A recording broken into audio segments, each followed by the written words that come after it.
साहब कहा करते थे, जज साहब करके बुलाया जाता था। और होता क्या है,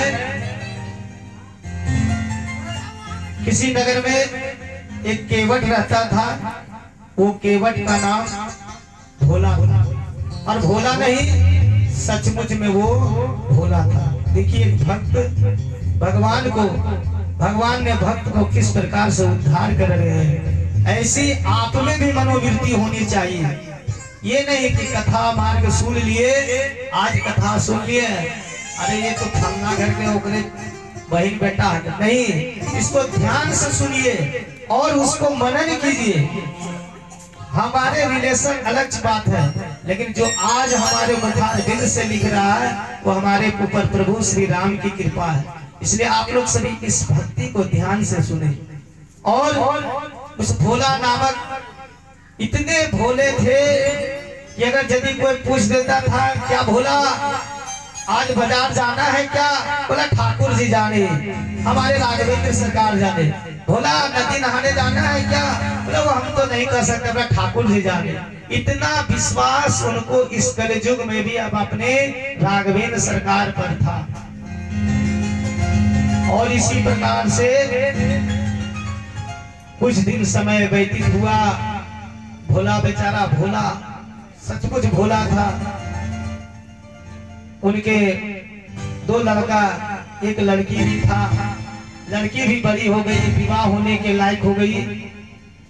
तो भोला बोलता है बेटा से कि बेटा अब तो बेटी भी बड़ी हो गई, विवाह भी करना है, हमारे पास पैसा भी नहीं है, तो इसका कैसे विवाह होगा? तो लड़के ने बड़ा सुंदर जवाब अपने पिताजी को दिए। कहते हे पिताजी, यहाँ के नगर का जो सेठ है, नगर सेठ मतलब जो बड़ा आदमी है, जो पैसे वाले हैं, उसके यहाँ जाके कुछ उधारी ले लीजिए और बहन की शादी कर दीजिए, और फिर हम दोनों भाई कमा कमा के उसे पैसा दे के चुकता कर देना। भोला बोला जो होगा ठाकुर जी की कृपा। वहां भी बोलता है कि भोला कि ठाकुर जी की कृपा, हमारे राघवेंद्र सरकार की कृपा। और वहां से भोला चला है और उस महान पुरुष के यहाँ पहुंचे जो धन संपत्ति से बड़ा हुआ था, उनके यहाँ पहुंचे।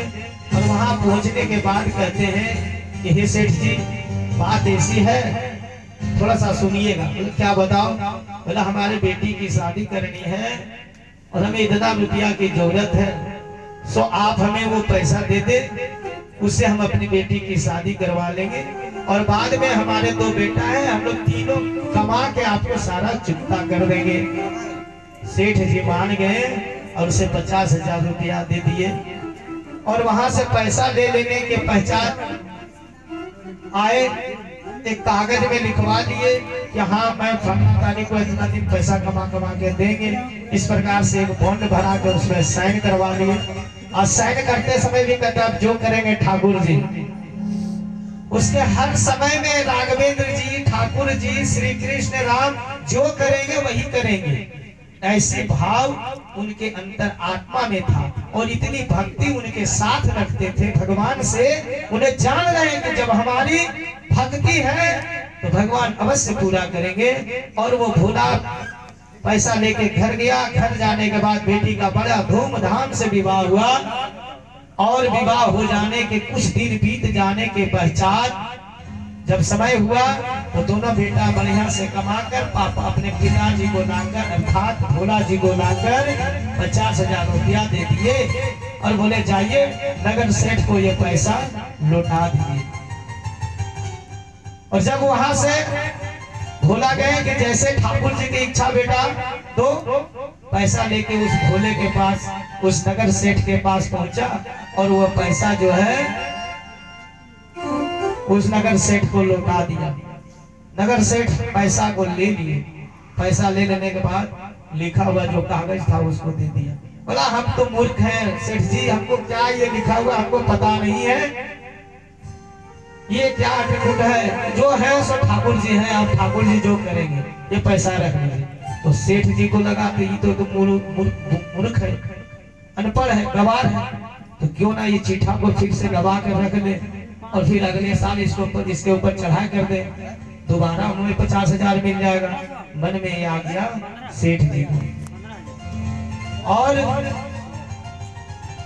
वो करते क्या है, सेठ जी को बोलता है कि जाओ तो थोड़ा सा पानी ले आना मेरे घर से। जब सेठ जी जब पानी लाने के लिए भोला जाते हैं घर, वहां से जब तक पानी लेकर आता है तब तक उस कागज को अलग दबा देता है और दूसरा कागज में जैसे तैसे लिख के भोला को दे देता है।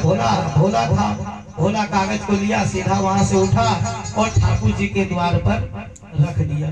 ठाकुर जी के सामने रख दिए, अपने राघवेंद्र सरकार के सामने रख दिए और वो मगन हो गए। कुछ दिन जब बीत गया तो वो सेठ जी उसके ऊपर केस कर दिए और केस कर देने के बाद पुलिस उसके यहाँ गया और ये छानबीन किया कि आपने उससे 50,000 रुपया का लोन, 50,000 रुपया जो लोन लिए थे आप उसको क्यों नहीं दिए, उसके लिए आपके ऊपर केस कर दिया गया है। तो भोला नहीं, हम तो उसे पाई हिसाब दे दिए हैं। हमारे दोनों बेटे ने कमा कर हमें हाथ में 50,000 रुपया दिया, वो मैंने सेठ जी के पास रख दिए। तो इसका गवाह कौन है? बोला प्रभु हमारे ठाकुर जी गवाह हैं। हम थे, सेठ जी थे, हमारे ठाकुर जी थे। बोला क्या आपका राघवेंद्र जी सरकार वहाँ कोर्ट में गवाह देने जाएंगे? जरूर जाएंगे। पुलिस ने इंक्वायरी किया, ये बात कोर्ट तक पहुंच गया और उधर सेठ इधर भोला दोनों कटघरे में खड़ा हो गए और भोला बार बार कह रहे हैं कि मैंने सेठ जी को रुपया दे दिया, लेकिन सेठ जी बोल रहा है कि देखिए मेरे पास लिखा हुआ है। तब भोला कहता है कि इस तरह का लिखावट मेरे पास भी है, आप हमको दिए। बोले कहाँ है कागज, दिखाओ। बोले वो तो हमारे ठाकुर जी के पास है। बोले जाओ ठाकुर जी के पास से लाओ। और जब ला के देखता है तो उसने वकील देखने के बाद कहता है इसमें तो कुछ नहीं लिखा है। बोले वृंदावन बिहारी लाल की जय, इसमें तो कुछ लिखा ही नहीं है, ये तो राधे श्याम हो गया। तब वो कहते हैं वकील, तब जज को कुछ समझ में आता है कि ये सेठ जो है ये बदमाशी कर रहा है। उस दिन जो है इस बात को आगे देखने के लिए टाल देते हैं और जज साहब स्वयं चलते हैं और जिस ठाकुर जी के बारे में बोल रहे हैं, जज को लगा कि कोई व्यक्ति का नाम होगा ठाकुर जी, इसीलिए ये बार बार करता है हमारा ठाकुर जी जाने, हमारे राघवेंद्र जाने। उनको लगा कि कोई व्यक्ति का नाम होगा तो जाके क्यों ने उसी से पूछ ले। अब जब जज साहब वहां गए, वहां पर देखते हैं ठाकुर जी मंदिर है। बोले ठाकुर जी कहाँ है? ठाकुर जी आगे है। इनको भी लगा हो सकता है मंदिर में कोई पुजारी का नाम होगा ठाकुर जी। फिर जज वहां जाके पूछते हैं। इस तरह से पूछने के बाद वहां का जो पुजारी है उनको पूछते हैं कि ठाकुर जी कौन है? बोला ठाकुर जी ये है। बोले इनको कल गवाह देने के लिए जाना है। पंडित जी भी बोल गए कि हाँ गवाह देने के लिए चले जाएंगे। पंडित जी को लगा कि हमको बुला रहे हैं गवाह देने के लिए, एक मूर्ति तो कहीं जा ही नहीं सकते हैं ना। तो बोला पंडित जी हाँ गवाह देने के लिए चले जाएंगे। इस तरह से जज वहां से संतुष्टि होकर लौटे, कटघरा में खड़ा है और लास्ट में फिर से भोला को पूछा गया कि हे भोला तुम सच सच बताओ कि इसको तुम रुपया दिया कि नहीं? बोला मैं ठाकुर जी की कृपा से मैंने इन्हें सारा नोट दे दिया है, इसका गवाह मेरा ठाकुर जी हैं। अगर हमारी शक्ति, हमारी भक्ति में अगर शक्ति होगी तो ठाकुर जी जरूर कटघरे में खड़ा हो जाएंगे। और उसी समय हमारे राघवेंद्र सरकार कटघरे में खड़ा होकर गवाही दिए। इस भक्त भोला ने सेठ जी को पैसा लुटा दिया है, ये झूठ बोल रहा है और उस सेठ को हमेशा के लिए कारावास हो गया। तो कहने का तात्पर्य है भक्ति इस प्रकार से अपने मन में लाइए कि भगवान को स्वयं इस धरती पर आना होगा। लोग कहता है कि ये कलयुग है, कलयुग है ही नहीं, कलयुग हम और आप बना दिए। आज अगर यदि एकत्रित कहीं बैठ के अगर कथा सुन रहे हैं तो वो कलयुग है, और कहीं अगर ऑर्केस्ट्रा हो रहा है तो साक्षात वहाँ कलयुग है। लेकिन जहाँ पर हम कथा सुन रहे हैं वहाँ पर द्वापर, त्रेता इत्यादि जितने युग है सभी कोई वहाँ समाहित हो जाते हैं, सभी देवी देवता वहाँ आ जाते हैं। इसी को कहते हैं कलयुग और सतयुग, द्वापर जो भी है यही है।